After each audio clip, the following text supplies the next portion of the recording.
Good afternoon. Good afternoon. This is Dr. Martha Simmons with another session of Preaching and Preachers via StreamYard on Facebook Live. Good afternoon. Come on in and let me know that you are out there on another interesting Monday in the world. Good afternoon. Good afternoon. Come on in. I see people coming in. And when you come in, type in the name of another person and they can get on the broadcast right now, or it'll be up on my page for 2 weeks and they can watch it in their leisure. Come on in. Come on in. Come on in. All right. Come on in. Good afternoon. Good morning to my folk on the West Coast. Hey, hey there to everybody else, everywhere else. All right. When you come in, all right, Reverend Wainwright, excuse me. I see you. Thank you for joining me. When you come in, type in the name of one other person you know needs to view this broadcast. All right, I see people coming in. Give folk about another 30 seconds to get online for what I know is going to be a wonderful broadcast. All right, come on in. All right.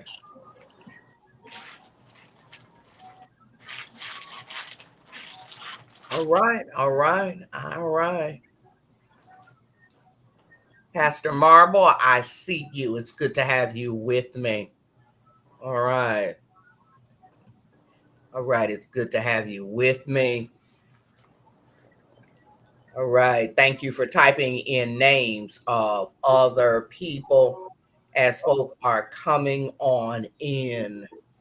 All right. I think I see one of my people from the West Coast. Good morning. All right. We're going to go ahead and get started because I want to give my guest as much time as possible. And one of my guests may have to leave a little bit earlier. Uh, and so we want to go ahead and get started. Uh, First of all, let me say that I am praying for all of those who are sick, praying for those who are experiencing a season of bereavement. And today we are praying for HBCUs, presidents, and boards. And certainly we are praying for this country. A couple of quick announcements. Join me next on July 29th for Women Senior Pastors, the first 5 years with Dr. Allison Henderson Brooks, Dr. Danielle Brown, Dr. Anika Wilson Brown, and Reverend Donna Owusu Anza. Friday, August 2nd. Thank you for everybody that registered. Registration is closed. Or can you help me fix this sermon? Yep, more than 100 people registered. And so Dr. Brad Braxton, Dr. Mark Jefferson, and Reverend Janice Williams are going to help me pull those 8 sessions off. Let me get to the topic for today, what you all are here for. The sages speak too. What was it? A couple of months ago, we heard from the sister stages, and today we get to hear from the brothers. We're going to get to hear from the brothers. And I've got 3 panelists who are just the people we need to hear from. I'm getting a little bit of reverb. So, Marvin and Kirk, turn your mics off for just a second. Let me begin with Dr. Frank Anthony Thomas. He currently serves as the director of the new Compelling Preaching Initiative and as the Nettie Sweeney and Hugh Miller Professor of Homiletics at Christian Theological Seminary in Indianapolis. He's a former president of the Academy of Homiletics. He served with distinction 2 churches, New Faith Baptist Church of Matson, Illinois, and Mississippi Boulevard Christian Church in Memphis. He served for 18 and 13 years, respectively. His first book was They Never Like to Quit Praising God, The Role of Celebration in Preaching, which was published in 97, and it was released again in 2013. In 2014, he did Preaching as Celebration, the digital version, and a workbook. He's just published so much stuff. The God of the Dangerous Sermon, Surviving a Dangerous Sermon, How to Preach a Dangerous Sermon, and Introduction to the Practice of African American Preaching. He also co-edited with me the Norton Anthology, Preaching with Sacred Fire. He holds the PhD in Communications from the University of Memphis. Then there is Dr. Kirk Byron Jones, who was born in the Bayou, Louisiana. He is a graduate with a degree Doctor of Philosophy from Drew University. He began preaching at age 13, and he has served this year as a pastor for over 40 years. He's been in ministry. He was the founding minister of Beacon Light Baptist Church in New Orleans. He served as a senior minister at Calvary Baptist Church, and he has held several other pastorates. He was a professor for over 30 years. He served as the director of the Kelsey Owens Black Ministries Program and as Kelsey Owens Professor of Preaching at Andover Newton. He's also taught at a variety of schools. His writings have been published in various journals, including the Christian Century, Gospel Today, Pulpit Digest, and the African American Pulpit. He is the author also of many books for clergy and all persons seeking spiritual growth. Some of his books include Rest in the Storm, Self-Care Strategies for Clergy and Other Caregivers, Addicted to Hurry, Spiritual Strategies for Slowing Down, The Jazz of Preaching, How to Preach with Great Freedom and Joy, Holy Play, The Joyful Adventure of Unleashing Your Divine Purpose. And tomorrow, his latest book comes out, and it is entitled 7 Lines, Poems to Live from a Posture of Acceptance and Abundance. And I'm going to let him say a little bit more about that. He has 2 Facebook pages if you want to check him out, Yes to Grace and Soul Talk. Last but not least, we go to the senior sage of the group. He currently serves, and that is Dr. Marvin McMickle. He currently serves as the interim senior pastor of First Baptist Church of Greater Cleveland in Cleveland, Ohio. He was ordained to ministry in 1973 at Abyssinian Baptist Church, and we are all still talking about the eulogy he delivered at the funeral of Dr. Calvin Butt, the senior pastor for 40 years of Abyssinia. He served as the senior pastor of Antioch Baptist Church in Cleveland from 1987 to 2011. He was also a member of the board of Cleveland State University. He left Antioch in 2011 to become president of Colgate Rochester Crozier Divinity School. He retired from Colgate in 2019. He is a prolific writer. He has authored 18 books. 18 books. And they include Deacons in Today's Black Baptist Church, an encyclopedia of African American Christian heritage, Preaching to the Black Middle Class, the Star Book of Preaching, Where Have All the Prophets Gone? Hiding God's Word in Our Hearts, which was published in 2023, and 12 other books. He earned the PhD in history from Case Western Reserve University. He was also awarded the degree Doctor of Humane Letters by Payne Theological Seminary in 2010. And he has served as a visiting professor all over the place. Enough said. These are amazing people. Hey, y'all, can y'all hear me? We hear you. I hear you. I hear you. All right. Let's get right to it because Dr. Frank Thomas is only here today because he's a friend of mine. He recently had hernia surgery, and so he may have to leave us because sitting for a while could be an issue. But we're gonna get going. Okay, we are going to get going. So let's start with Dr. Frank Thomas. Dr. Thomas, tell us about your journey as a senior pastor and the churches you pastored. Tell us about it. Wow, that's a big question. And I pastored two congregations, 18 and 13 years, a Baptist and a Disciples of Christ congregation, two different denominations, but close enough in theology that I was very comfortable.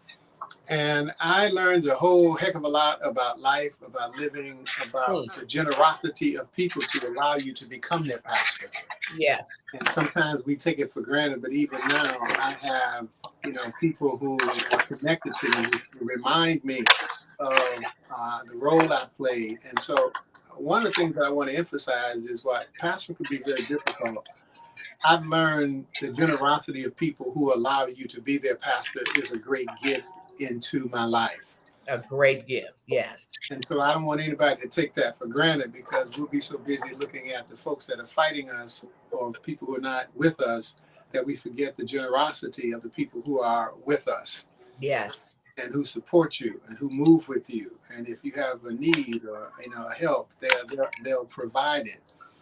One of them, for example, I had this surgery. One of my former members called me and said, "You need a place to recoup?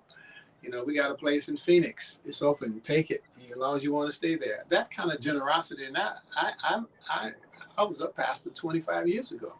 Yes. So it's that's what I'm talking about. This generosity of people to allow you to be their pastor. Yes. You should never take it for granted. All right. Dr. Jones, tell us about the church's youth pastor. Well, let me second first, Dr. Simmons, lest I not say it, thank you for calling us together. Thank you for 8 years of this amazing ministry of information and inspiration. I usually go back and listen. Last week was explosive, by the way, on homelessness. So just thank you for the work you do and the time you take. And just to be with these gentlemen is some kind of honor. I don't take it for granted. Frank, second the motion on generosity of people. We came on, some persons know I came on sharing before we started the broadcast that I recently retired from pastoring, 40 years, 6 different churches, one church twice. And we ended first Sunday in July, Zion Baptist Church in Lynn, Massachusetts. And I am still, talk about generosity, Frank, literally, I am still opening things. There's still bags. There's still bags and packages upstairs. They pulled out all the stops. My first pastorate was as an interim, Ebenezer Baptist Church in Boston. Not only did I get a church out of that, but a wife. And so that's the 43 years. We celebrated our 43rd anniversary. Went from interim to Beacon Light Church in New Orleans, which was just amazing. 4 years there, then on to Calvary Baptist Church in Chester, Pennsylvania, back to Ebenezer as a senior pastor in Boston, and then 2 or 3 interim spots, First Baptist Church of Randolph, Rentham, and Tewksbury, which were different racially based churches. But I wanted to understand and feel ministry in a new way and get some new notes. And then we ended at Zion Baptist Church. And what I will miss, the people. Yes. the relationships and the moments. So I feel marvelously blessed about Yeah. the career as a pastor. My goodness, 40 years. How about you, Dr. McMickle? Tell us about the churches you've served. Thank you for this privilege of being with you again and with my colleagues in ministry. It's wonderful to have this chance to be together. This marks my 53rd year Mm, since I was licensed and my mm, 52nd since I was ordained. I began my ministry in New York City with Bill Jones at mm. Bethany Baptist Church, 2 years there, 4 years at Abyssinian Baptist Church with Sam Proctor, Wow. 10 years at St. Paul Baptist Church as senior pastor in Montclair, New Jersey, 24 years at Antioch Baptist Church in Cleveland, Ohio, then off to Colgate for 8.5 years as president. Had no idea when I left Colgate that I walked right back into 2 additional interim assignments, 2 years back at Antioch when their pastor left to go to Virginia, and currently wrapping up about a half-year assignment at First Baptist Church of Greater Cleveland. I want to follow up on the point that Dr. Thomas and Dr. Jones underscored about generosity and how preachers ought to respond to it. I grew up during the golden age of Black preaching in New York City. It was just wonderful to be in New York in the 70s. You had Gardner Taylor on one corner, Sandy Ray on another corner, Bill Jones on another corner. In Manhattan, you had Wyatt Walker and you had Sam Proctor. I don't care where you went, your fountain was going to be full at the end of the day. And I just learned so much. I learned more from those people about ministry than I ever learned in seminary. But here's something that I hope your audience will benefit from. Preachers tend to count the value of the number of hours that they invest in preparation. Mm-hmm. I spent 15 hours. I spent 12 hours. Well, good for you. You spent 15 hours getting ready to preach to 500 people. How many hours have they invested? Think about this. If you preach to 100 people and they spend 4 hours getting ready to go to church, sitting in church, getting home from church, Yeah. 100 people have invested 400 hours. Yeah. Hear what you're going to say in your 20 hours. If Yeah. it's 200 people, 500 people, 1,000 people, Right. 4,000 hours Yes. are being invested in you. Yes. Don't waste their time. Be as generous in your preparation as they are in their receptivity. All And right. you'll find that the harder you work, the better it's going to be. But never devalue that folk who have many things to do, get up, get ready, get out, get to church, sit through it, go home to find out what the Lord has to say through you today. Don't waste people's time. All right now. All right. Can I add a Yes. point to that quickly? Absolutely. Go ahead, Frank. Well, now that doesn't even count people who are fighting chemotherapy. You know, I had a member who once scheduled her chemotherapy on Monday so she could be well for church on Sunday. Wow. My good. I mean, the kinds of issues and battles that people are making to get to the pulpit, Yeah. Yes. get to church.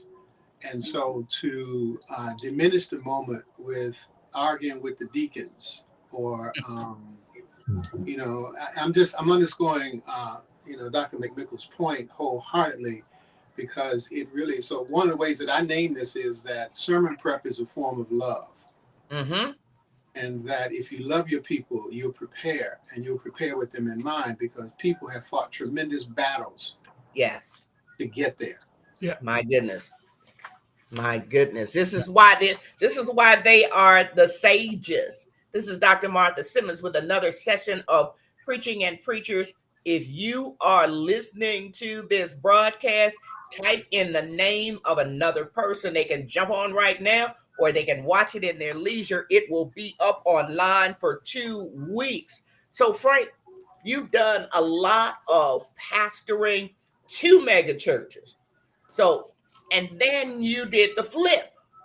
Now, so tell me about your journey in the academy.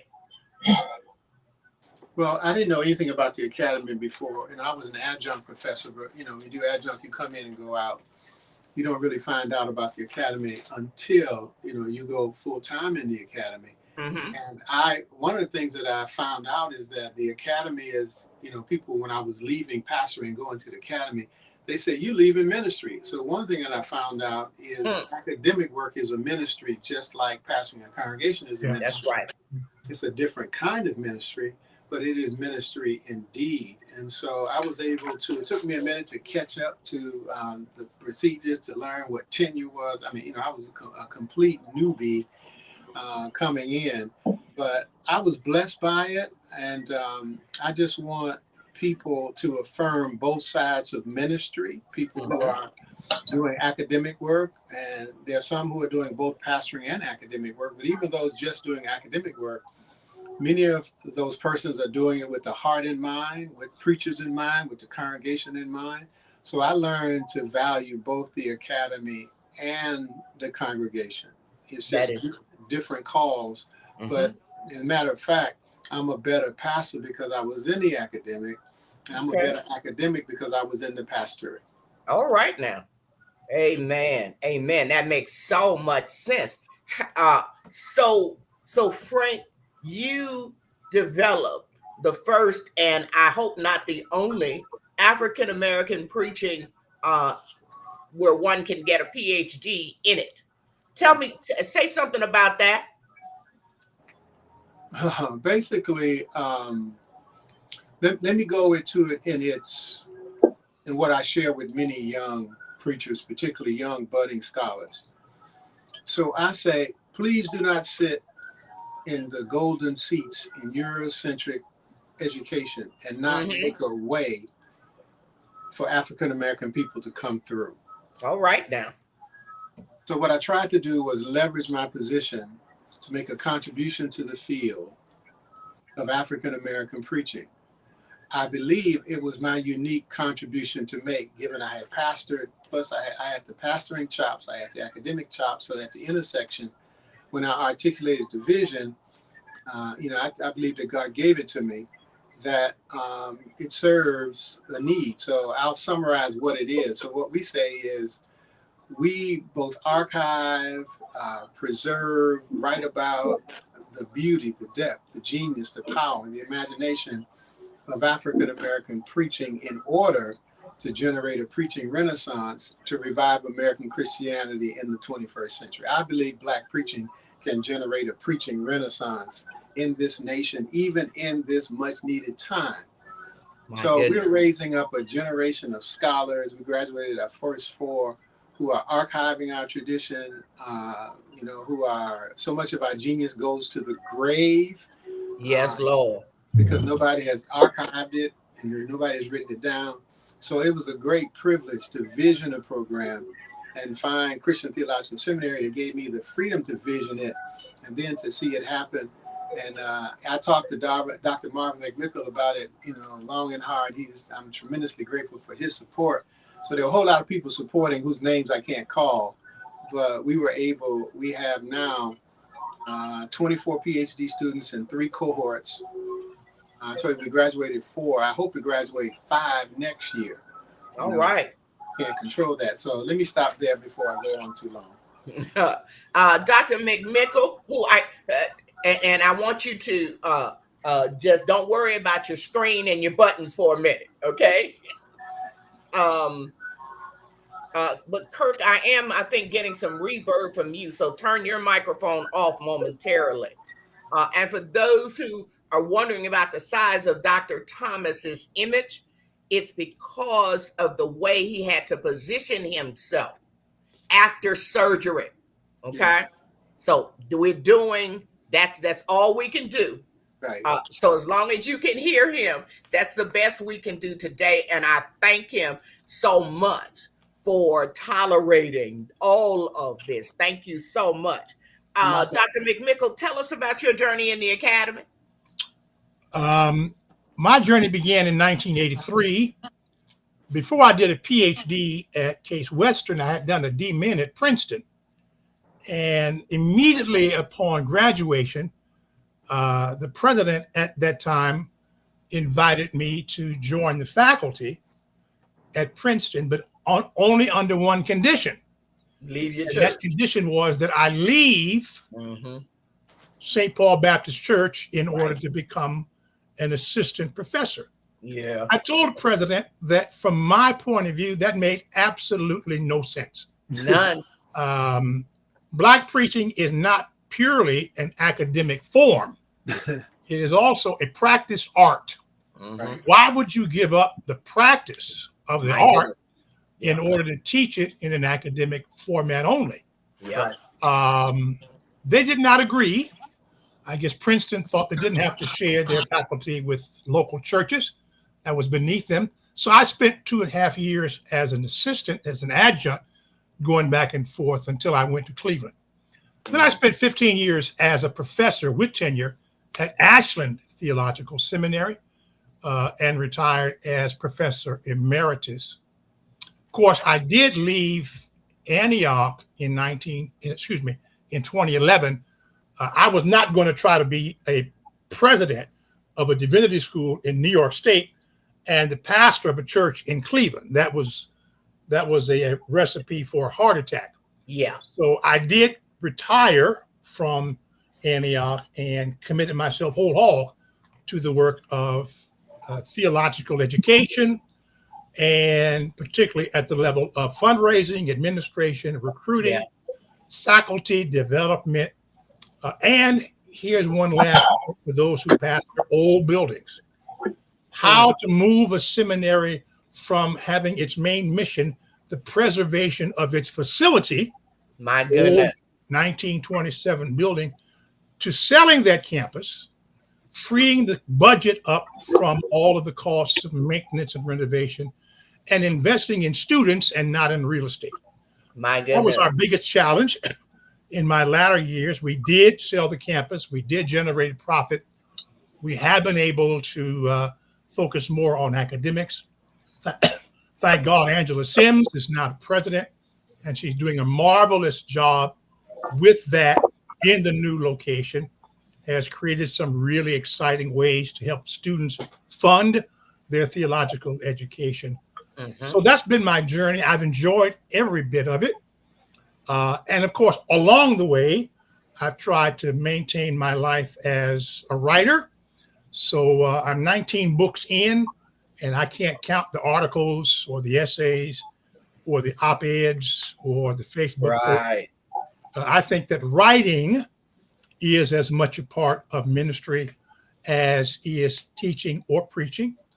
I did an essay for a collection of essays that Judson Press is doing as part of its 200th anniversary as a publishing house on the importance of seeing writing, Mm-hmm. books, articles, chapters, essays, in Kirk's case, poetry, as a ministry, not as an obligation, but as an opportunity.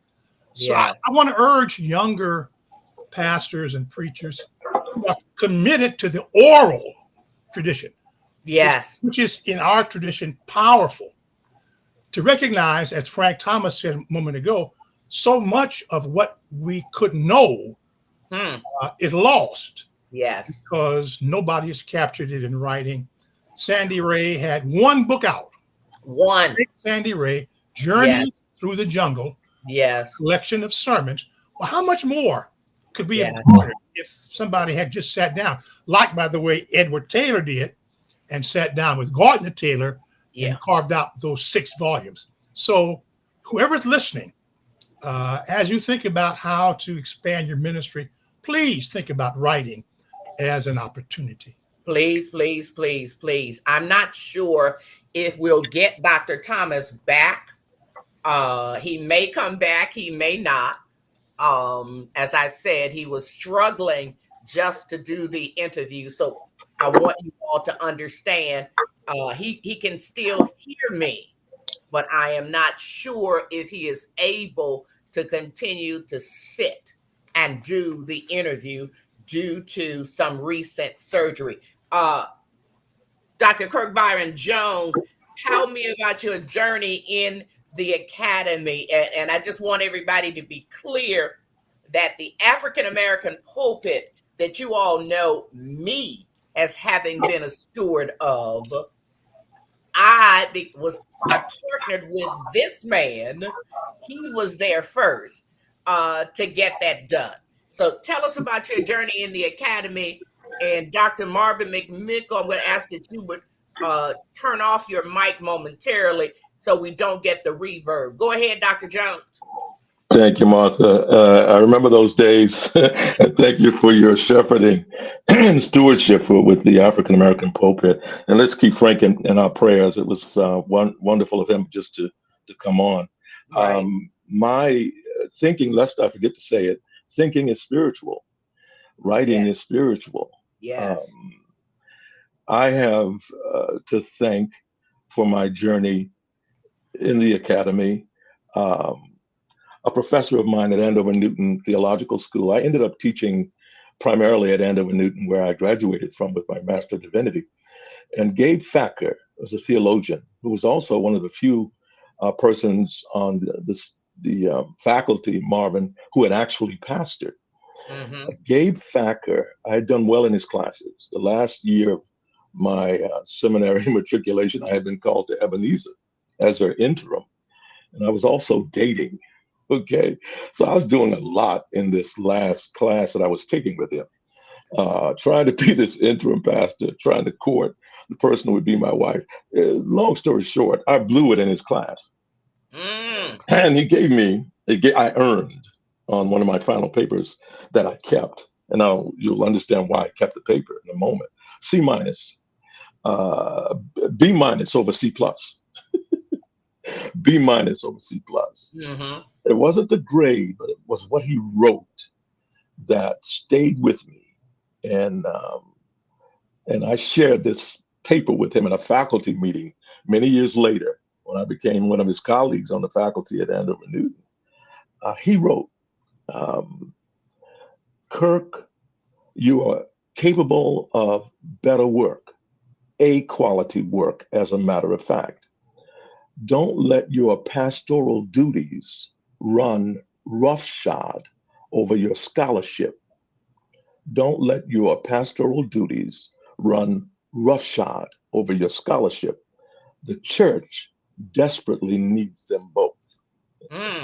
Yes. Yes. I kept that paper. Yes. And I have it in my files now.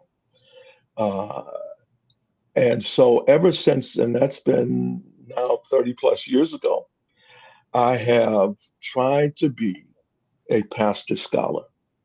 Mm-hmm. And I have sensed the presence of God as much in the classroom or as much and Marvin knows this, Frank knows, you know it, Martha, as an academician. I have sensed the presence of God at reading. Yes. I wanted to skydive off a plane, out of a plane one day. I'm glad I didn't try it because I'd come across a line that just stopped me. Yes. And so to feel the presence of God, studying, teaching, preaching, all God, yes. all God. And I counted a privilege to still, and I will still, although I've retired from pastoring, I've not retired from thinking. I've not retired from writing. In fact, I'm coaching writers now, and I'm excited. I'm as excited about it as I've ever been. All right. And I remain insatiably curious. And I would tell those who are watching today, make time and space for reading, for pondering, yes, for thinking. Those are spiritual activities. Absolutely. Spiritual activities. And I think sometimes in the pastorate, we get so busy that we don't have time and space to wonder and to wander. The best preaching, or my best experience of preaching, has come when I've had time to wonder and wander. And on Sunday, I'm preaching from the overflow of that. All right now. And to me, that's the, and it didn't happen all the time, of course, but that's the sweet spot when Yeah. you're preaching from the overflow. And so don't underestimate, and don't denigrate, don't limit the time you spend just thinking and wondering and asking, And knocking. being attentive and Yeah. being attentive to the world. Yes. Just being Yes. attentive, and then you get to preach out of that overflow. That's it. That's an amazing moment. Yes. The great theologian Duke Ellington, he composed over 2,000 compositions. You'd ask Duke, what's your favorite? He'd say my next one. That's it. And he talked about living with his ears 10 feet high. Mm-hmm. That's it. That's exactly what we hope preachers are doing, living with their ears 10 feet high and not stuck on a sermon. You know, we get stuck on sermons. Yeah. I had a bad sermon. I flunked, and we just carry it around, etc. Like we're going to get a do-over of that sermon on that day. Okay? It's like, it's gone. You're not going to get a do-over on that. Okay? But you do get to continue to wander. And then we also have the thing of getting stuck on our great sermons. Okay?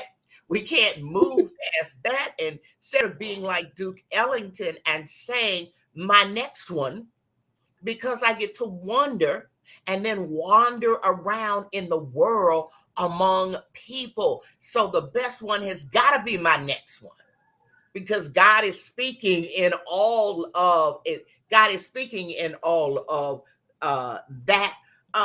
And talking about preaching, and I don't know if Dr. Thomas, if you can hear me, I hope you're able to come back for a moment of this.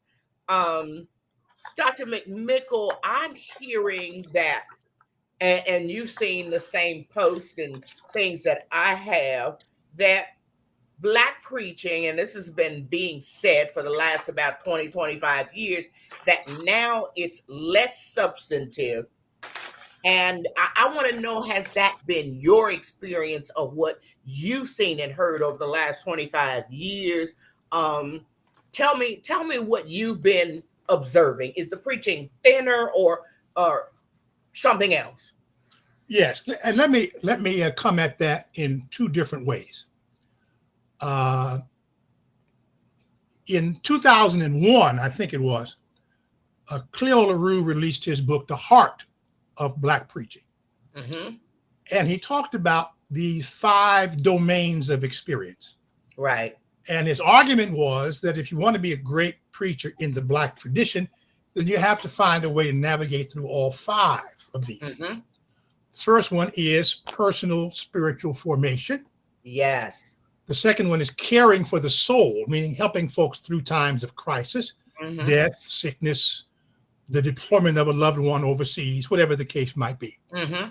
The third one is social justice and social concerns. The fourth one, he says, are topics that are unique to the African American community, Yes. whether it is teen pregnancy, gun violence, high school dropout rates, whatever. And the fifth one is the maintenance of the institutional church. Mm-hmm. What I discovered is that too many of our younger preachers have maximized the first category, but they have not worked their way into the other 4.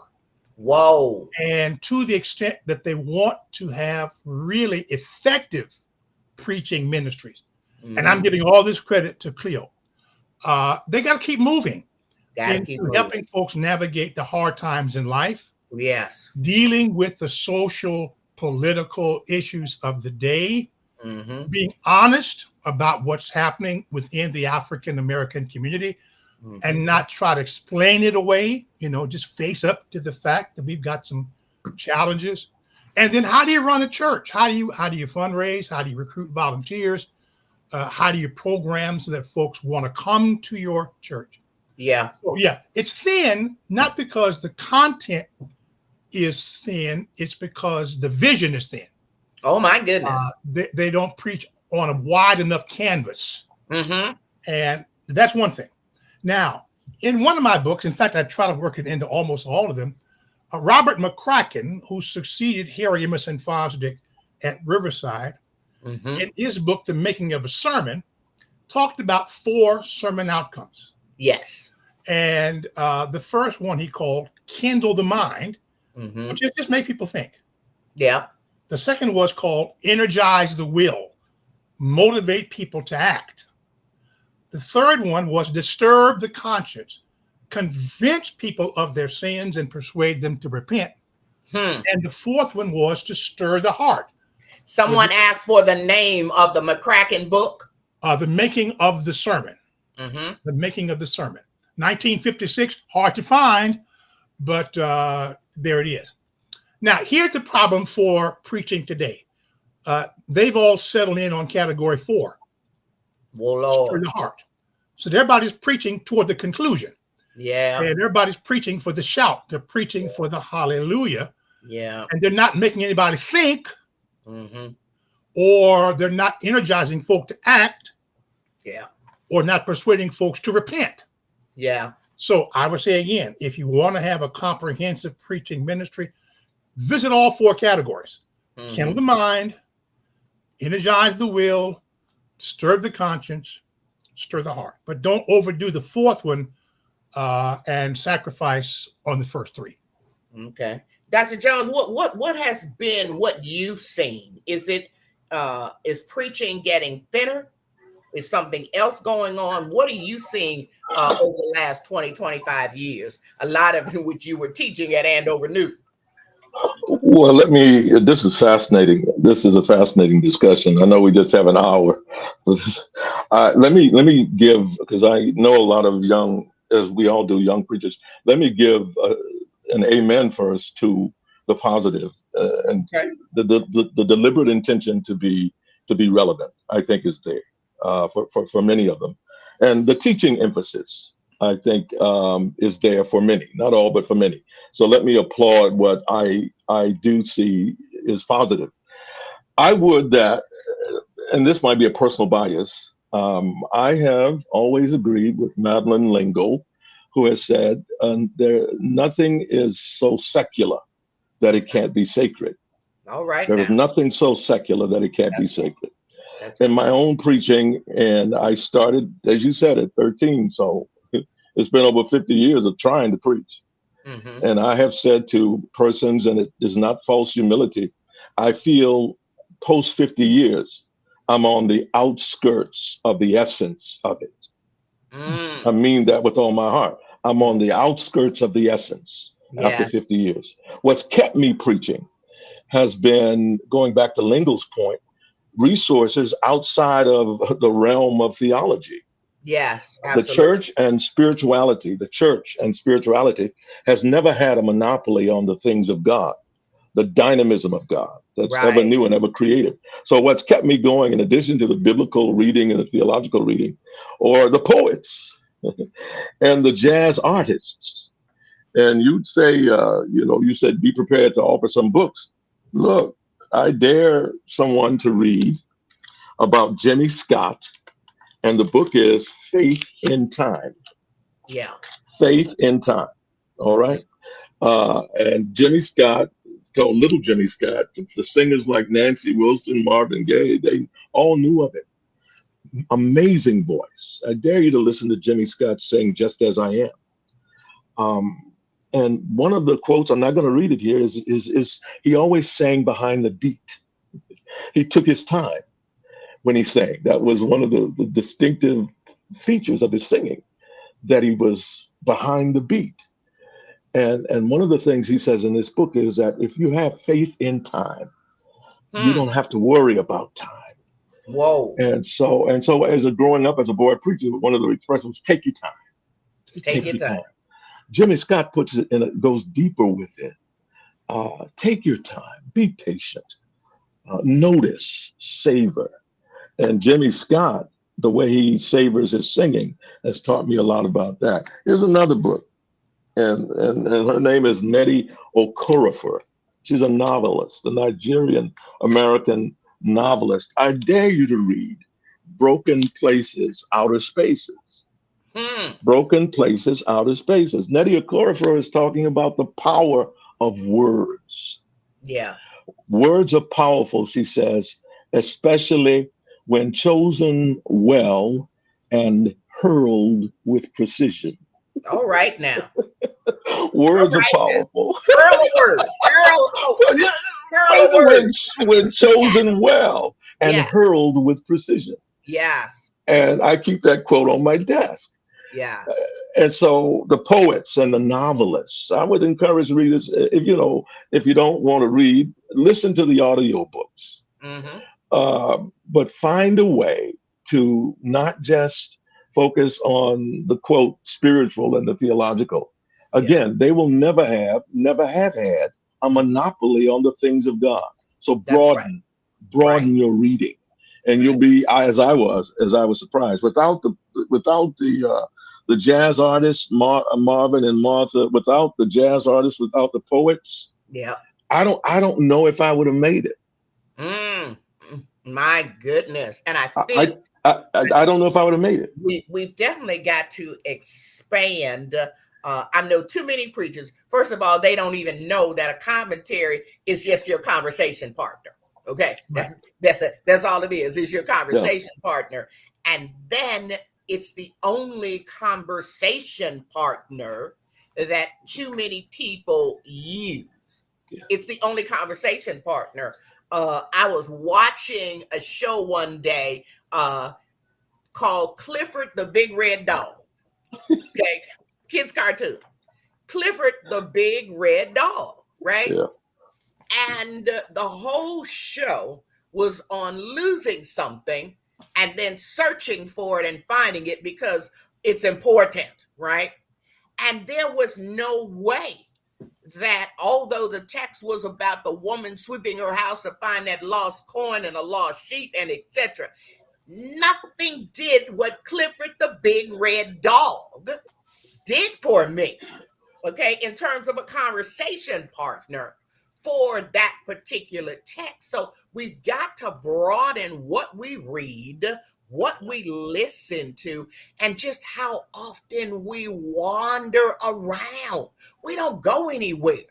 We've gotten to a point now where if you are a full-time pastor, you are sitting in your office or you're maybe at the hospital, but for the most part, you are just sitting in your office. You're not out in your neighborhood enough or those kinds of things. And then for those pastors who are bivocational, they're not getting all of what they could get out of all of those places that, where God has placed them. We're just about out of time, but so I'm glad you all have talked about this notion of whether preaching is getting thinner.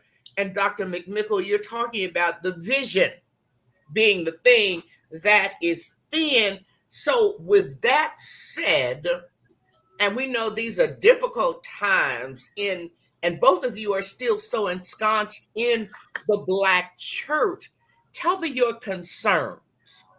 Tell me your concerns for the Black church. And then tell me your hopes. Tell me your concerns. Tell me your hopes, Dr. McMickle. I will, if you give me 1 minute to point out 2 books. Okay. Because part of what I'm trying to do is find people I can listen to who help me understand better what I care most about, which is the dilemma of African Americans in this country in the 21st century.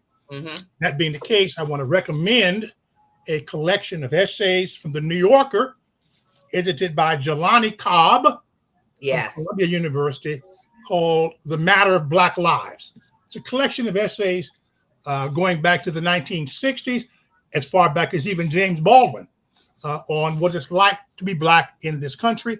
It helps me think more broadly, not just as a theologian, but sort of as a living American during these days. And of course, if people have not read all of the 1619 Project, which talks about economics and the Black church, among other topics, I would recommend those 2 things. I think my biggest concern is that we are focusing on preaching without looking at the emptiness of many pews, which is to say, the fastest growing segment in American culture of people who self-identify their religion is either nuns or duns. Yeah. No category. That's right. Well, they had one, but they've left. They're just done with the church. Nuns and duns. That's They're right. done with homophobia. They're done with sexism. They're done with, They're done with it. Sort of petty politics. They're just done. They're done How do with we it. preach with a realization that we're up against a culture that's becoming increasingly secular and a community that is becoming increasingly disinterested in what the preacher has to say?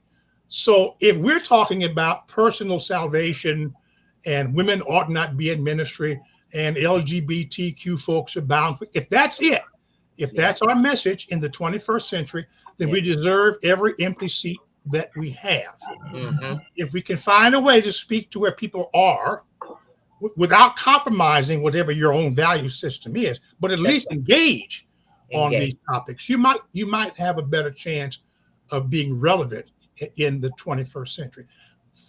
And in addition, if you cannot preach with Donald Trump, in the news, if you cannot preach in the face of Christian nationalism, my God, if you cannot preach in the face of the MAGA movement, then you can't preach.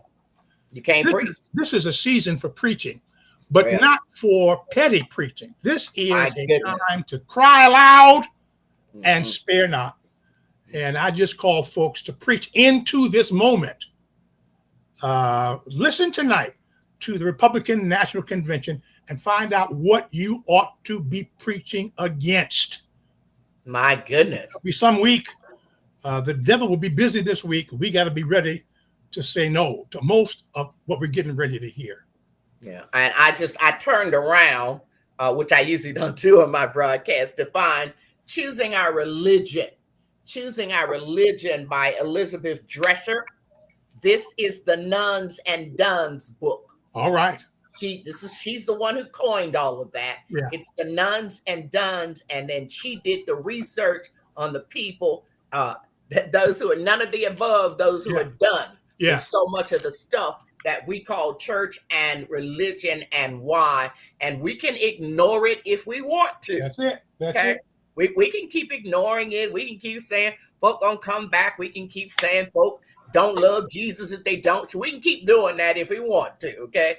Or we can start to look at the times in which we are living. What's your last name? Elizabeth? Drescher. D-R-E as in Edward, S-C-H-E-R. I mean, everybody uses the terms now. But it's Drescher. It's Drescher that put this. He coined the term.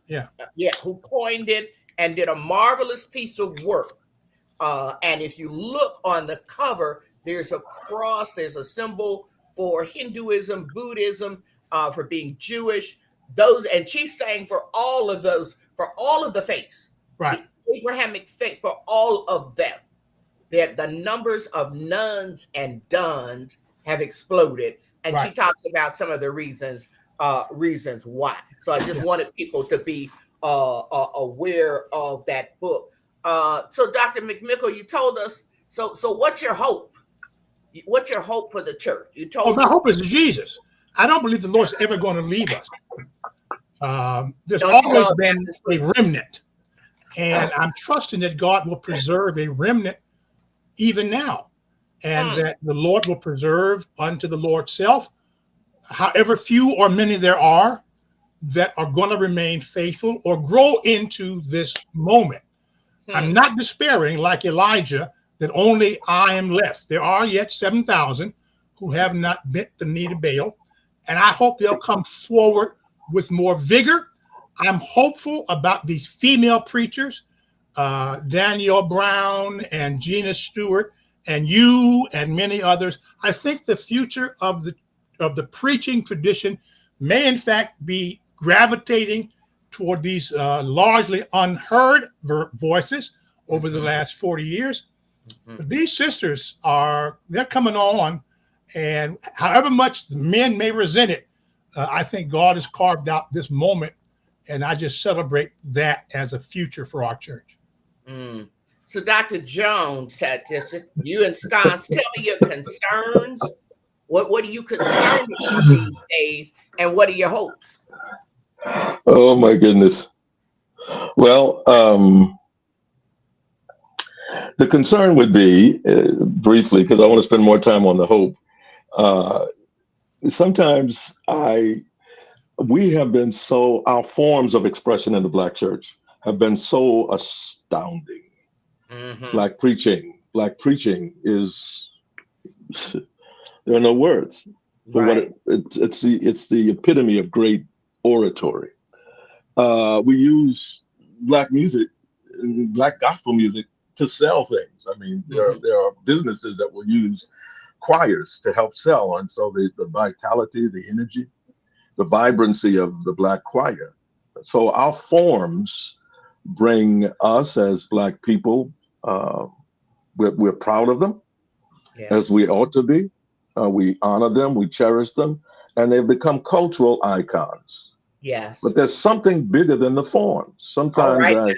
I think we get so infatuated unintentionally and indirectly and understandably. Yeah. We get fixed on the form. But bigger than the form is the dynamism of the spirit. That's right. The dynamism of the spirit. It was the dynamism of the spirit that helped to create this thing we call the Black church, that created and imagined and dared. And so the dunamis, the dynamism, has never gone away. It's still there if we don't become addicted to a form. And we keep stretching and reaching, and we stay lavishly open and radically receptive. Having said that, and you give me 2 minutes. I wondered, Marvin and Martha. I wondered, okay, what's my last sermon, right? What's my last sermon at Zion 2 weeks ago? What do I preach? And so I wondered. I announced 6 months ago, and I knew it was coming. It ended up being the best invitation of all. Okay. The best invitation of all. Mark 1:17. To follow me. Follow me. Follow me.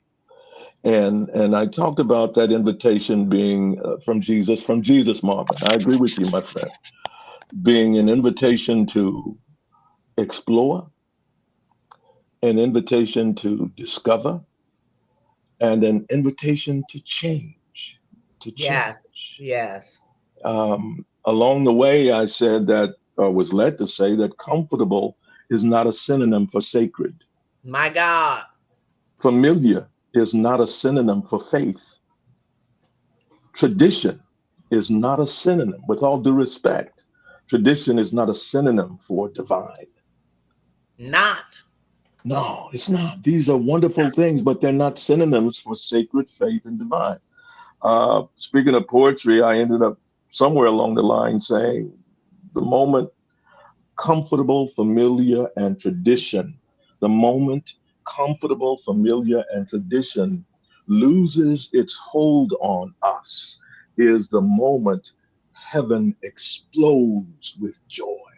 My goodness. My goodness. This is the poet talking. Tell us the name of your book that comes out tomorrow again. 7 lines, poems to live from a posture of acceptance and abundance. Yes.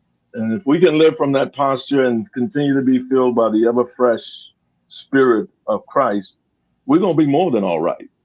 Mm-hmm. Amen. And we're going to do more than survive. Yeah. Because I think we are so fearful in this moment.